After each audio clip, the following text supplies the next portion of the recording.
Bonjour à tous et bienvenue pour cette nouvelle vidéo du dimanche donc qui regroupe mon email mailbox et mon C'est lundi que lisez-vous. Alors franchement je désespérais de ne pas pouvoir vous faire de vidéo cette semaine parce que j'ai vraiment pas beaucoup lu, mais vu que j'ai reçu 2 livres, et bah c'est l'occasion de vous faire un email mailbox en même temps. Alors j'ai reçu 2 livres, un service presse et une réservation de la bibliothèque. Le premier, le service presse, c'est le livre à écrire de Constance Larsen, publié aux éditions Publibook. Donc franchement, c'est un livre très agréable à tenir en main. Par contre, voilà, il y a pas mal d'écriture, c'est pas des petites pages. Et c'est un roman autobiographique, donc l'auteur va raconter sa famille. Oui, elle va pas raconter sa vie, elle va raconter l'histoire de sa famille, et elle a fait ça suite au décès de sa sœur qui s'est suicidée alors qu'elle semblait mordre la vie à pleines dents. Et elle a laissé derrière elle une lettre, et comme dit l'auteur, laissant derrière elle des indices vite censurés, seul élément qui permettrait de comprendre l'incompréhensible. Voilà. C'est un roman qui à la base m'aurait absolument pas attiré. Le simple fait en fait que le roman parle de la famille de l'auteur, ça me plaît pas. Ça me plaît pas parce que j'ai tenté qu'une fois l'expérience et ça a été un coup de cœur. Il s'agit de Rien ne s'oppose à la nuit de Delphine de Vigan. Mais ça a été un coup de cœur, oui, mais il y a quand même des points qui m'ont vraiment dérangé dans le sens où Delphine de Vigan va jusqu'à dire qu'il y a un membre de sa famille qui aurait commis des actes de pédophilie. Ceci expliquant cela, d'ailleurs, dans l'histoire. Mais est-ce qu'on a besoin de le savoir? Enfin voilà, est-ce que c'est normal de faire ça? Je sais pas, moi ça ne me viendrait même pas à l'idée. S'il y avait une rumeur dans ma famille qui circulerait sur ça, je voudrais pas que les gens le sachent comme ça, surtout quand on est une auteure aussi médiatisée que Delphine de Vigan, c'est quand même une auteure relativement connue. Enfin voilà, déjà je n'écrirai pas sur ma famille parce que forcément c'est remuer des secrets, c'est remuer des choses qu'il faut pas. Voilà, et du coup c'est pour ça que le roman ne m'aurait pas intéressé à écrire sur sa famille. J'ai pas envie de lire un roman pour critiquer sa famille, mais après je dis ça, mais c'est bien, elle ne fait pas du tout ça, hein. J'en ai absolument aucune idée puisque je l'ai pas lu, mais c'est pour ça que j'aurais pas pris le livre. Après il peut vraiment totalement me plaire, comme Rien ne s'oppose à la nuit. C'est génial, que je le recommande, c'est très très très très poignant, mais voilà. Jusqu'où doit-on raconter sa famille, j'ai envie de dire. Et la réservation, donc j'attends depuis plusieurs mois, là je crois que la personne m'a battu niveau retard de la bibliothèque.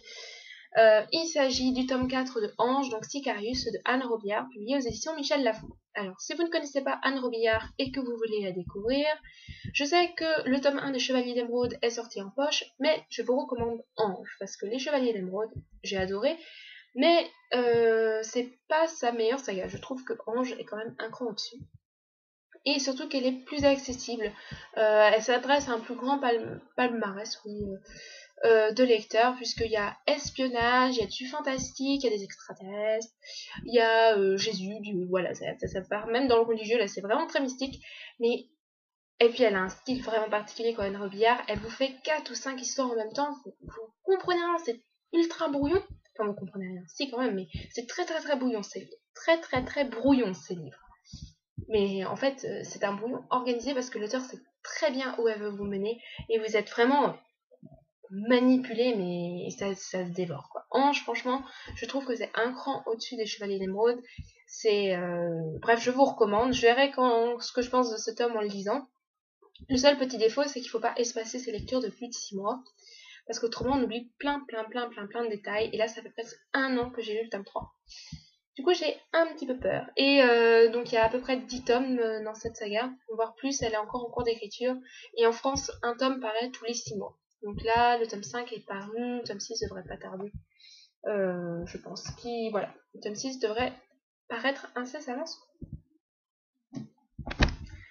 Voilà pour mon email mailbox, donc 2 livres que j'espère pouvoir lire assez rapidement et ne pas rendre Ange sans l'avoir lu, comme j'ai fait avec pas mal de livres ces derniers temps.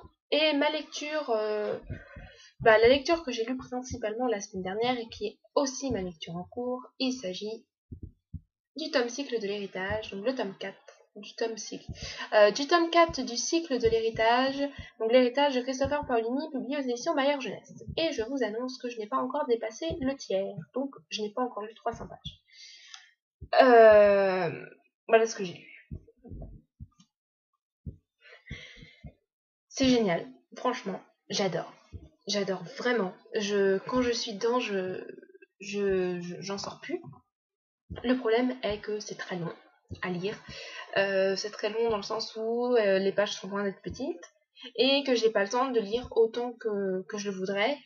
Et du coup, voilà, ça traîne. J'ai vraiment pas pu lire beaucoup cette semaine.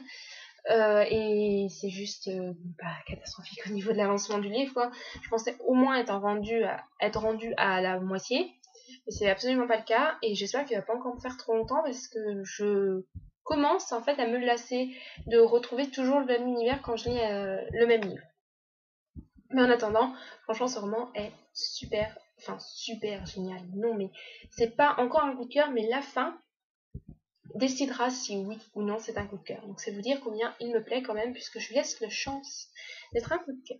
Voilà, donc c'est la lecture que j'ai lue principalement la semaine dernière. Donc en fait, quand je suis rentrée ce week-end chez moi, parce que je rentre une semaine sur deux chez mes parents, quoi, j'ai repris un livre. J'ai eu besoin de faire une pause un petit peu parce que lire tous les jours dans le même univers, j'ai envie de dire, c'est un peu lassant.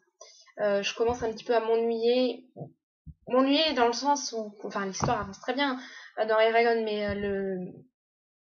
c'est toujours pareil, quoi. Ça fait 2 semaines que je lis toujours la même chose, et je sais qu'il va encore au moins me durer 2 semaines. C'est impossible que je termine la semaine prochaine. Et je suis à 250. Voilà, il me reste plein de livres, plein de pages, pardon. Et du coup, j'ai pris un livre un petit peu pour changer d'univers, un livre jeunesse qui est impossible de confondre avec Eragon. Puis voilà, en fait, Eragon, c'est aussi de la fantasy. La fantasy, c'est pas réputé pour être de la lecture facile. Bref, donc le livre que j'ai lu. Il s'agit de l'étonnante histoire d'Adolphus Tips de Michael Morpurgo, publié aux éditions Folio Junior. Alors, pour les gens qui me suivent, vous savez que j'ai terminé la version VO au mois d'août, donc pendant mes vacances. J'avais emmené la version VO. J'avais commencé la VF, parce que j'avais lu les 30 premières pages alternativement entre VO et VF, et puis j'ai continué la VO tout seul, et ça s'est très bien passé. C'est marrant de lire la VF après pour voir si vous avez tout compris et tous les petits détails que vous n'auriez pas compris, parce que l'avantage de ce livre en VO, donc c'est, je vais pas vous dire le titre en anglais vu mon accent, mais c'est qu'on comprend très très très très facilement le global. Après, les petits détails, pas forcément, mais il y a qu'une fois où je me suis vraiment vraiment vraiment plantée de traduction, où j'ai vraiment compris de travers. Il y a qu'une fois, donc voilà, j'étais assez contente, mais je me suis bien marrée quand j'ai vu ce qu'en fait c'était. Je me dis mince, j'ai pas du tout compris ça. Oula, qu'est-ce que j'avais lu? Je fais en fait c'est tellement bizarre, même en VF c'est bizarre. Du coup en VO forcément j'avais dû vouloir traduire autre chose.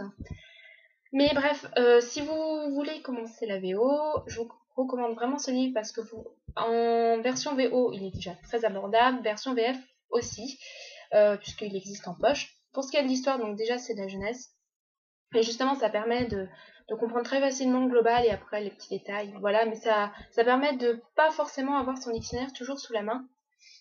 Pour ce qui est de l'histoire, donc on va y suivre Lily, qui vit à Slapton, ouais, dans le village de Slapton, en Angleterre, et pendant la Seconde Guerre mondiale.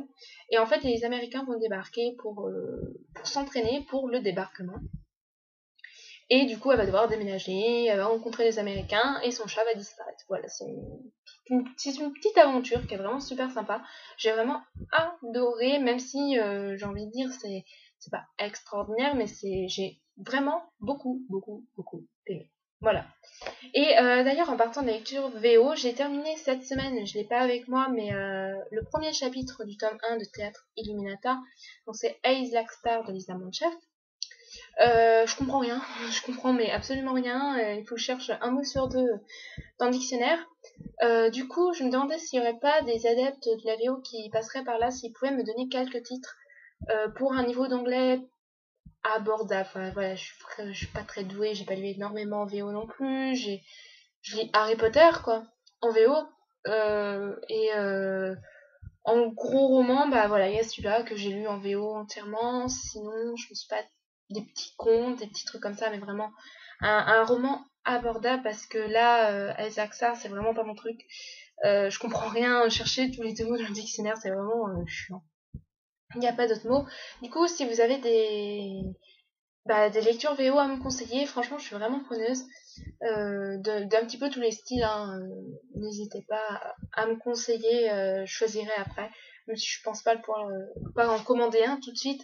Je vais essayer de continuer Elsa Star, mais j'ai le tome 2 et 3, en fait, je vais acheter la trilogie pour moins de 20 €. Donc voilà.